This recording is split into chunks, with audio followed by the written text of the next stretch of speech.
Bismillahirrahmanirrahim. Assalamu alaikum dear students. This is Sumaira Mumtaz, and today we are going to continue our with our previous lecture in which we were solving the MCQs of first year chemistry model paper, and we had left the MCQ question number 20, and today we will start from question number 21. And question number 21 is the penetration power of beta particle in air as compared to alpha particle. अब beta particle होता है electron और alpha particle होता है helium nuclei. Helium nuclei जो क्योंकि इसका मास ज़्यादा होता है तो इसकी पेनिट्रेटिंग पावर कम होती है. ये 1 to 2 सेंटीमीटर तक पेनिट्रेट कर सकता है, जबकि बीटा पार्टिकल जो है इसकी पेनिट्रेटिंग पावर ये लाइट वेट होता है, तो इसलिए इसकी पेनिट्रेटिंग पावर 1 to 2 मीटर्स होती है. और सेंटीमीटर्स को अगर मीटर में कन्वर्ट किया जाए तो वो 100 टाइम्स होता है. 1 सेंटीमीटर में 1 मीटर में 100 सेंटीमीटर्स होते हैं. तो ये इसमें हमारा क्वेश्चन का जो आंसर होगा दैट इज़ 100 टाइम्स. तो 1 meter is equal to 100 centimeters. तो इसलिए हमारा यहाँ पे answer 100 centimeters is the correct answer. 2 times भी नहीं है, 1000 टाइम्स भी नहीं है, 200 टाइम्स भी नहीं है, और इसका करेक्ट आंसर है 100 times. Question number 22 is a gas at 0 Kelvin is supercooled, freezes, liquefies, has a zero volume. तो इसमें क्या होता है कि हम इसका ग्राफ पढ़ चुके हैं, और यहाँ पे अगर 0 डिग्री सेंटीग्रेड है तो यहाँ पे तकरीबन ये -273 डिग्री सेल्सियस पे, जो कि 0 केल्विन कहलाता है. -273 पे इसका गैस का वॉल्यूम डिक्रीज़ होके 0 हो जाता है, थियोरेटिकली 0 हो जाता है. तो यहाँ पे एक्चुअली होता है क्या है कि गैस लिक्विफाई हो जाती है, गैस लिक्विड फॉर्म में कन्वर्ट हो जाती है. तो उसमें हम ये कह सकते हैं कि गैस लिक्विफाइज, उसकी फॉर्म चेंज हो जाती है, मॉलिक्यूल्स एक दूसरे के बहुत करीब आ जाते हैं, इतने करीब आ जाते हैं कि उसमें पावर ऑफ अट्रैक्शन जनरेट हो जाती है और वो लिक्विफाई हो जाते हैं. The molecular formula of vitamin C is C6H8O6. Its empirical formula is the simplest ratio of atoms. तो सिंपलेस्ट रेशो ऑफ एटम्स में हम क्या करते हैं, किसी ऐसे नंबर से इसको डिवाइड करेंगे कि जो इन सबको डिवाइड कर ले. तो 2 सबको डिवाइड करेगा, तो इसको ये 2 से डिवाइड करेगा तो 3 हो जाएगा, ये 2 से डिवाइड करेगा तो 4 होगा, और ये 2 से डिवाइड हो जाएगा तो ये भी 3 होगा. तो हमारा आंसर जो होगा C3H4 and O3. तो हमारे ऑप्शंस में अगर ये है तो वो हमारा C3H4O3, ये हमारा करेक्ट आंसर है.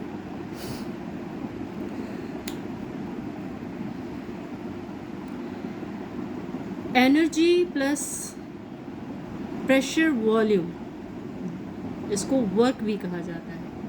दिस इज कॉल्ड एंट्रोपी नहीं है, एंथैल्पी होता है. Enthalpy is equal to energy plus pressure volume work. So enthalpy is our correct answer. Next question, the quantum number values for 3p orbitals are. तो यहाँ पे हमें ये मालूम होना चाहिए कि 3 n को डिनोट करता है.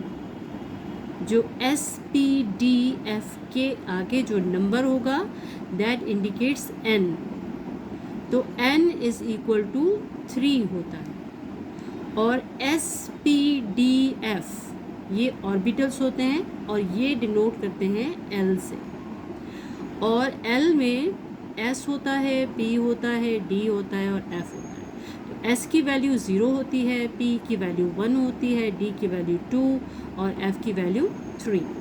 तो इस लिहाज से अगर हमारे पास P है तो P की वैल्यू होगी 1, N is equal to 3, P is equal to 1। तो हमारे पास L की value N is equal to 3 and L is equal to 1 is the correct answer.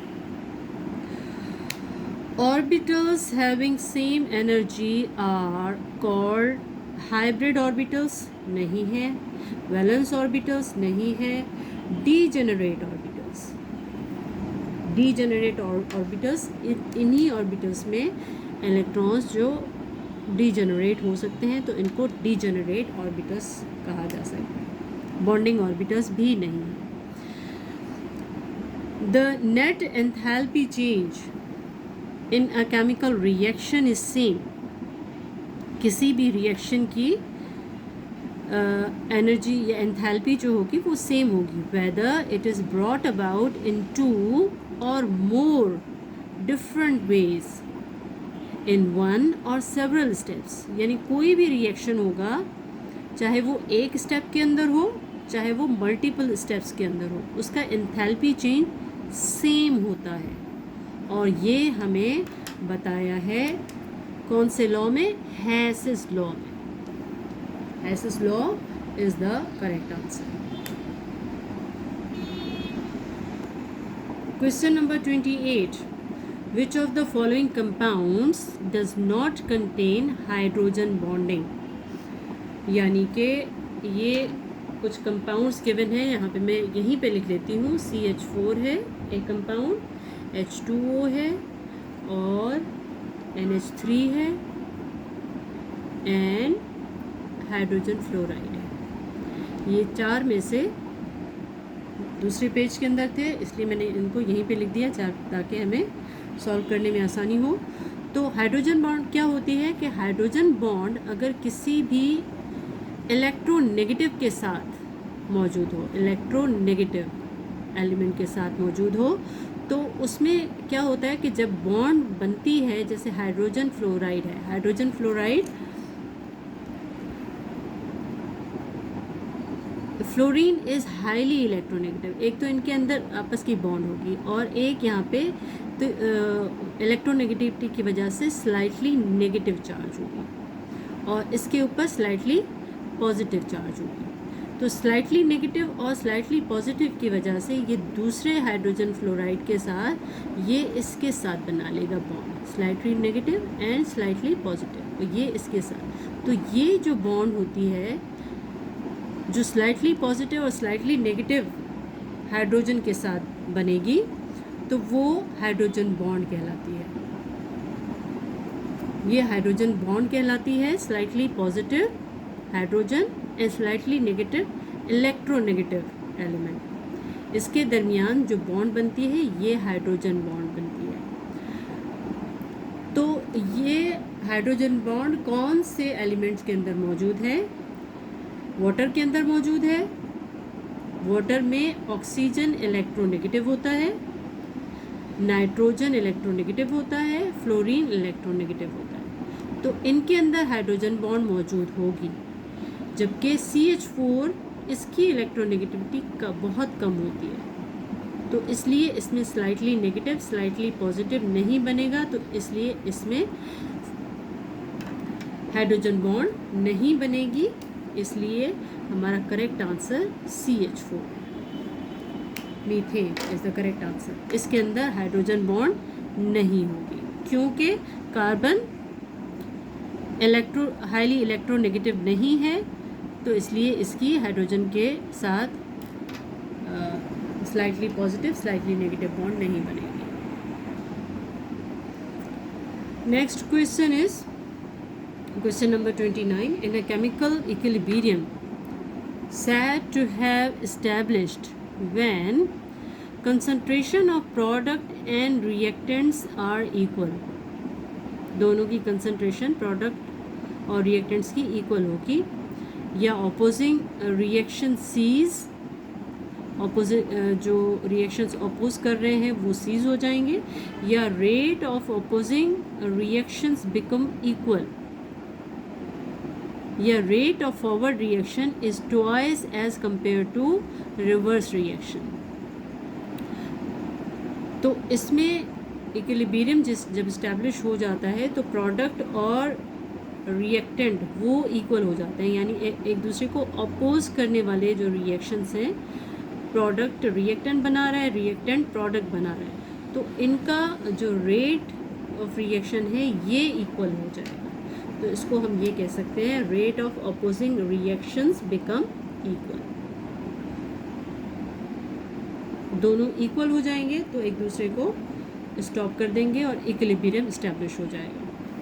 Question number 30, which of the following molecules has the largest bond angle. Largest bond angle किसके दरमियान होती है? अब water को देखा जाए तो वाटर का मॉलिक्यूल कुछ इस तरह से होता है और यहाँ पे लोन पेयर होता है, तो इसलिए इसकी बॉन्ड देखा जाए तो जितनी है कंपेयर कर लेते हैं। नाइट्रोजन, अमोनिया, यहाँ पे हाइड्रोजन और यहाँ पे हाइड्रोजन, यहाँ पे हाइड्रोजन, तो यहाँ पे ये बॉन्ड एंगल होगा। और CH4 का इसके चारों तरफ हाइड्रोजन हाइड्रोजन हाइड्रोजन आ जाएगा।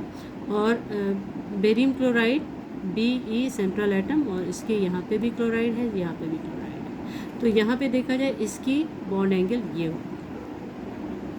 तो सबसे ज़्यादा बॉन्ड एंगल हमें किसकी नज़र आ रही है? अपेरेंटली हमें इसकी नज़र आ रही है, तो ये बॉन्ड एंगल इसका सबसे ज़्यादा होगा। ये एंगुलर है, 180 डिग्री पे आ रहा है।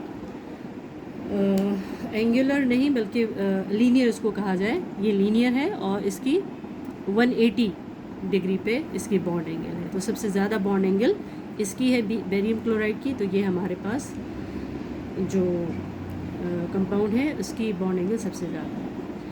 The value of R, question number 31, gas constant in SI unit is.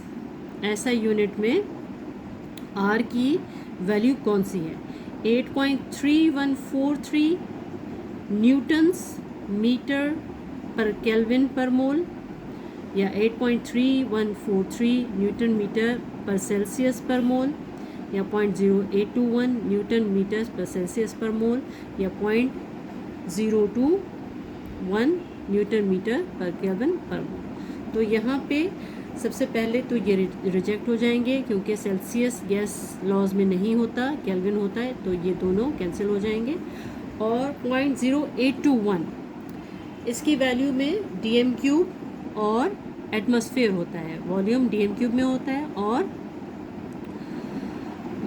Pressure atmosphere में होता है, तो यहाँ पे ये वैल्यू भी नहीं होगी, तो हमारा correct answer 8.3143 is the correct answer.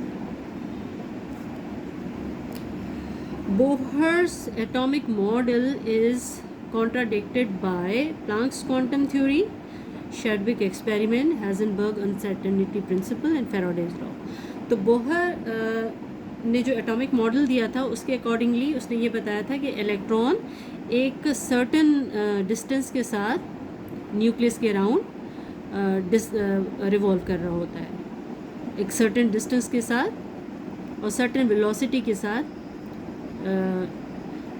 Nucleus के अराउंड रिवॉल्व कर रहा होता है। जबकि हैज़नबर्ग ने ये बताया था कि अगर उसकी पोजीशन हमें नोन है, अगर इलेक्ट्रॉन की, तो उसकी वेलोसिटी हम फाइंड आउट नहीं कर सकते कि वो किस वेलोसिटी के साथ मूव कर रहा है, और अगर इसकी वेलोसिटी हम फाइंड आउट कर रहे हैं तो उसकी पोजीशन फाइंड आउट नहीं हो सकती। तो इस तरह से हैज़नबर्ग अनसर्टेनिटी प्रिंसिपल कॉन्ट्राडिक्ट कर रहा है बोहर्स एटॉमिक मॉडल के accordingly. Question number 33 is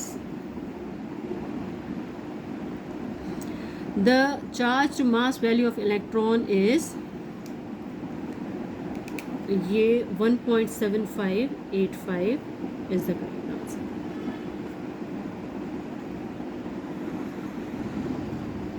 one 1.758 exponential 8 coulombs per gram is the right answer for charge to mass value of electron.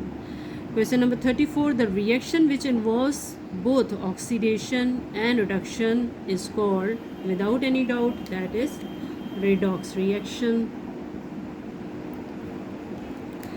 The rate of reaction increases as the reaction proceeds, remain the same as the reaction proceed, decreases as the reaction proceeds, may decrease और increase as the reaction proceeds. तो यहाँ पे depend करता है कि कौन से उसमें रिएजेंट्स मौजूद हैं और रेट ऑफ रिएक्शन इंक्रीज़ हो रहा है या डिक्रीज़ हो रहा है. तो यहाँ पे हमारा आंसर मे इंक्रीज़ और decrease, may decrease or increase as the reaction proceed is the correct answer. For gaseous system, the value of Kp and Kc are same. Kp और Kc की वैल्यू सेम किस सूरत में हो सकती है? जब रिएक्शन स्टैंडर्ड टेम्परेचर और प्रेशर पे हो रहा हो, reaction is exothermic, reaction is endothermic, या number of moles of product are equal to number of moles of reactant. तो Kp और Kc की वैल्यू उस सूरत में सेम होती है जब नंबर ऑफ मोल्स रिएक्टेंट के और प्रोडक्ट के सेम हो. अब जैसे हाइड्रोजन आयोडीन और हाइड्रोजन आपस में रिएक्ट करते हैं, रिवर्सिबल रिएक्शन है और 2 हाइड्रोजन आयोडाइड बना रहा है. तो यहाँ पे 1 मोल प्लस 1 मोल 2 मोल रिएक्टेंट्स के हैं और यहाँ पे 2 मोल्स प्रोडक्ट के हैं. तो इस सूरत में यहाँ पे Kc is equal to Kp होगा. जितने मोल्स रिएक्टेंट के हैं उतने ही मोल्स प्रोडक्ट के. तो यहाँ पे number of moles are equal to number of moles of product.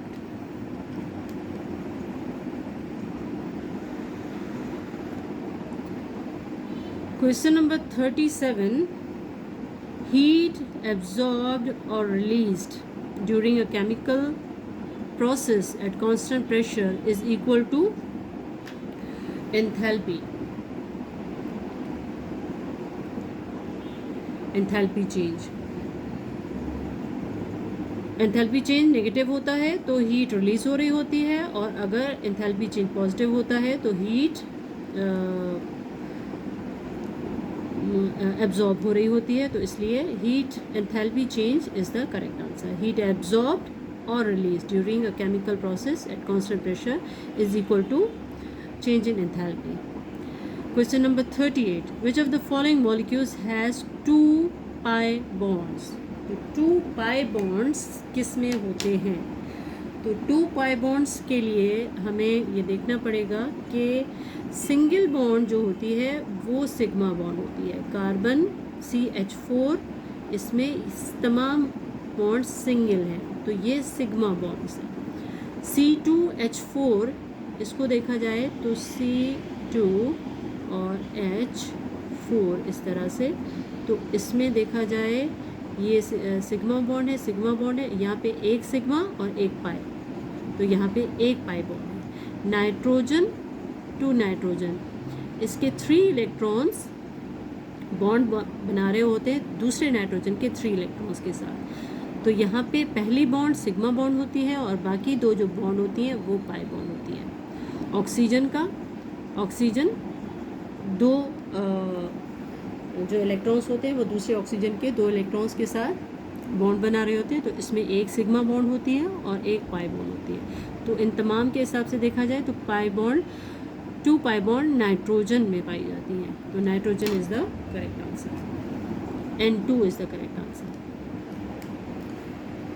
Question number 39. No 2 electron in an atom can have same set of 4 quantum number is called, that is Pauli exclusion principle. Quantum numbers जो हमने पढ़े हैं उसमें poly ने ये बताया था कि किसी भी ऑर्बिटल में क्वांटम नंबर, जो 4 क्वांटम नंबर्स हमने पढ़े थे, principal quantum number, azimuthal quantum number, magnetic quantum number और 4 क्वांटम नंबर्स, तो वो उसका सेम स्पिन क्वांटम नंबर, तो चारों क्वांटम नंबर्स सेम नहीं हो सकते किसी भी ऑर्बिटल। तो this is Pauli exclusion principle, according to which no two electrons in an atom can have same set of 4 quantum numbers, is called Pauli exclusion principle. Question number 40. Alpha rays are neutron नहीं होते, electron नहीं होते, proton नहीं होते, ये होता है helium Nucleya.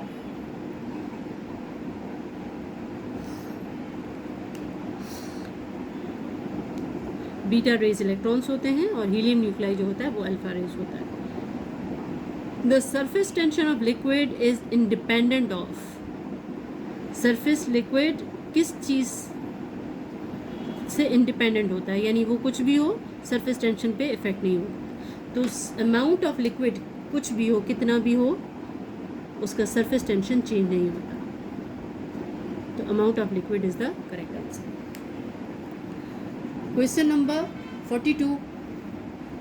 The tendency of liquid to cling together. Cling का मतलब है bind together. तो cling together is called surface tension, नहीं, cohesion, यानी कि लिक्विड के मॉलिक्यूल्स के आपस में अट्रैक्शन, कोहेशन कहलाती है, कोहेसिव बॉन्ड कहलाती है। और जबकि किसी और पार्टिकल से अगर उसकी अट्रैक्शन हो तो वो एडहेशन कहलाती है। The tendency of liquid to cling together, यानी आपस की किलिंग, आपस में अट्रैक्शन। तो यहाँ पे हमारा आंसर होगा कोहेशन।